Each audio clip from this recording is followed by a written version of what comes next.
انواع دم پختک غذای مورد توجه و پرطرفدار ما ایرانی هست. مخصوصا یه دم پختک بادمجون که شاید تا حالا امتحانش نکرده باشید. این دم پختک بادمجونی که امروز درست کردیم گوشت و مرغم نداره و یه غذای ساده و خوشمزه و پرطرفداره.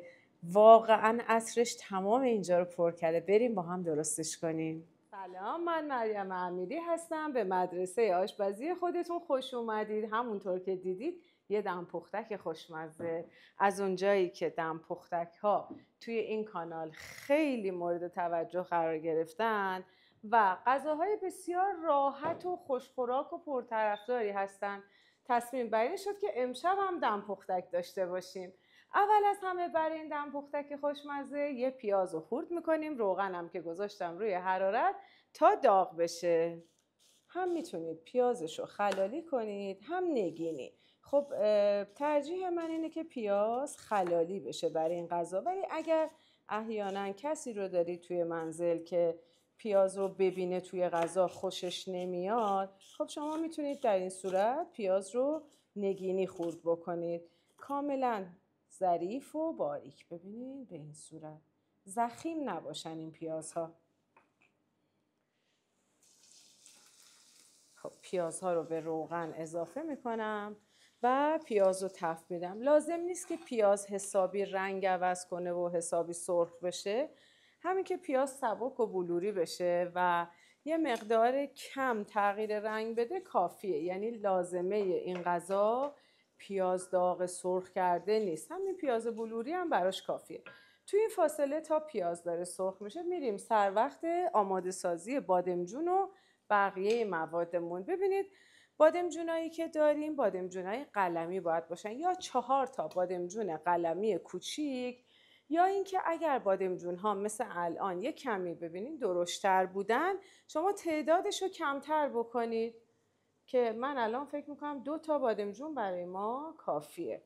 بادمجون ها رو به صورت 4 گوش خورد میکنیم. هم میتونید پوست بادمجون رو بگیرید، هم میتونید بذارید با پوست باشه.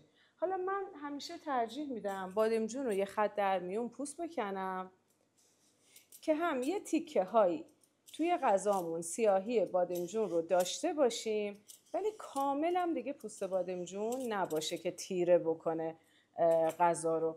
بعد از اینکه بادمجون رو پوست کندیم، حالا باید 4 گوش برشش بزنیم. برش ها رو نباید خیلی ریز بکنید چون این بادمجون کلا زود نرم میشه دیگه. اگر خیلی هم ریز باشه دیگه کلا له میشه توی این پلو. خب حالا از این طرف من برشش رو بزنم تقریبا به این اندازه. نگاه کنید من اینجا جدا جدا میذارم که شما اندازش رو خوب ببینید.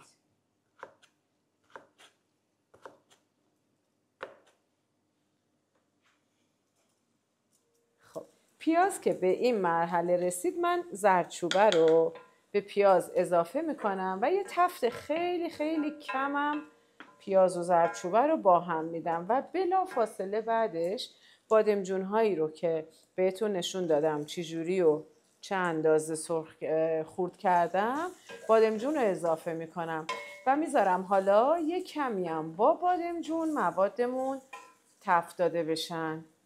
ببینید اگر پیاز رو تو مرحله اول زیاد سرخ کنیم، توی این مرحله چون میخواد با بادمجون هم یه کم تفت داده بشه حالت سوخته یا زیاد تیره پیدا میکنه.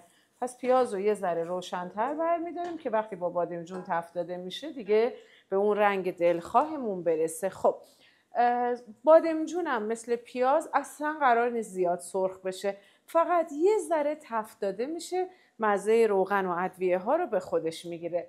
تو همین مرحله من میخوام ادویه ها رو بهش اضافه کنم. ادویه اصلی این غذا پودر کاریه که من بهش اضافه میکنم. بعد فلفل سیاه و نمک. فلفل سیاه همیشه کم میزنم به غذاهایی که بادمجون دارن، چون نمیخوام اون حالت تیزی و تندی و تلخی بادمجون همراه با فلفل یه خورده اضافه بشه. بعضی از بادمجون ها نیاز دارن که حتما نمک بزنیم روشون، بذاریم یه نیم ساعتی بمونن. ولی بادمجون هایی که دونه ندارن و کاملا شیرین هستن اصلا نیازی دیگه به این کار نیستش. خب 2 تا ادویه دیگه ای که استفاده میکنم پودر زیره و پودر دونه گشنیزه که خیلی این غذا رو خوشمزه میکنه و طعمش رو خاص میکنه. و مرحله بعدی سیر رو باید اضافه کنم. 2 تا حبه سیر رو هم الان من بهش اضافه میکنم. حالا اگر که سیرا کوچیک بودن شما تا 3-4 تا حبه میتونید اضافه کنید. اگر سیر خیلی درشت بود که خب همون 2 تا حبه کافیه. سیرم پوست میکنم، کاملا خوردش میکنم یا کاملا له میکنم.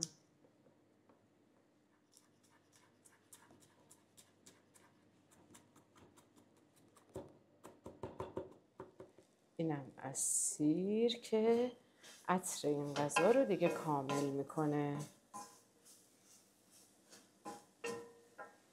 خب مرحله بعد رنده کردن و اضافه کردن گوجه هاست. 4 تا دونه گوجه متوسط داریم یا اینکه مثلا 2 تا یا 3 تا گوجه درشت. گوجه رو حتما با قسمت درشت رنده بکنید چون بهتر میشه و توی پختش تاثیر میذاره.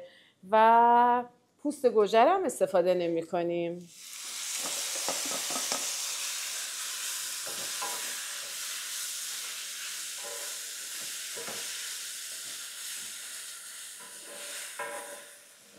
گوجه رو که اضافه کردیم من یه ذره آب گوجه رو جدا کردم که بادمجون رو زیادی نرم و شل نکنه. برای اینکه دم پختکمون خوش رنگ تر بشه حالا اینجا بهش 1 قاشق ربم اضافه میکنم. اگر گوجه‌ای که استفاده کردین خیلی رنگ داشت و غلیظ بود و کم آب ممکنه که نیازی به اضافه کردن این رب هم نباشه. الان دیگه تقریبا این مواد داخل دم پختکمون آماده است. خب موادمون حاضره. من برنج رو با یه مقدار آب و همینطور نمک و روغن میذارم روی حرارت. اینکه چقدر آب بریزیم بستگی به نوع برنج هم داره ولی معمولا گفته میشه به اندازه 1 بند انگشت. چون ما مواد مخلوط داریم و اون گوجه و اینها به هر حال یه ذره ممکنه باعث شل شدن برنج بشه، از اون 1 بند انگشتی که همیشه گفته میشه یه خورده کمتر ما آبو میریزیم. البته که دم پختک‌ها اگر یه ذره نرمتر و برنجش هم یه کم حالت شلتر هم بشه بد نیست، خیلی هم خوشمزه میشه. نمک و روغن هم بهش اضافه میکنیم. البته من اینجا الان روغن رو میریزم توش. نمک و موقعی که برنج رو خیسوندیم چون ریختیم دیگه الان اینجا دیگه نمک رو من نمیریزم. درش رو نیمه باز میذارم منتظر میمونم تا جوش بیاد. خب آب برنج کشیده شد. بیایید از نزدیک ببینید. وقتی آب برنج کشیده شد هنوز زیرش یک کمی شاید آب داشته باشه. ببینید خیلی کم. الان توی این مرحله من میام این موادی رو که با بادمجون درست کردیم بهش اضافه میکنم.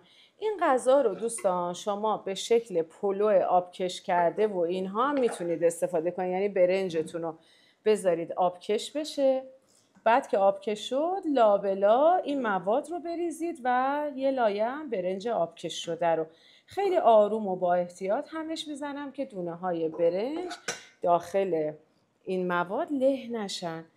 البته که عرض کردم قبلشم چون دم پختکه برنج یه ذره نرمم باشه اشکال نداره. کلا دم پختک برنجش نباید زیاد زنده و دون باشه. آروم آروم مخلوطش میکنم. بعد از اینکه کامل مخلوط شد موادمون میذارم دم بکشه. موقعی که میخواید دم بذارید تا جایی که میشه مواد رو جمع کنید به سمت بالا به این حالت. خب درش رو میذاریم، حرارت رو کاملا کم میکنیم و حدود 40 دقیقه با حرارت کم دم میذاریم تا قشنگ دم بکشه. و ما برگشتیم. با دم پختک خوشمزمون. به به دوستان، اگر که سبزیجات دوست دارید واقعا پیشنهاد میکنم که این دم پختک رو امتحان کنید.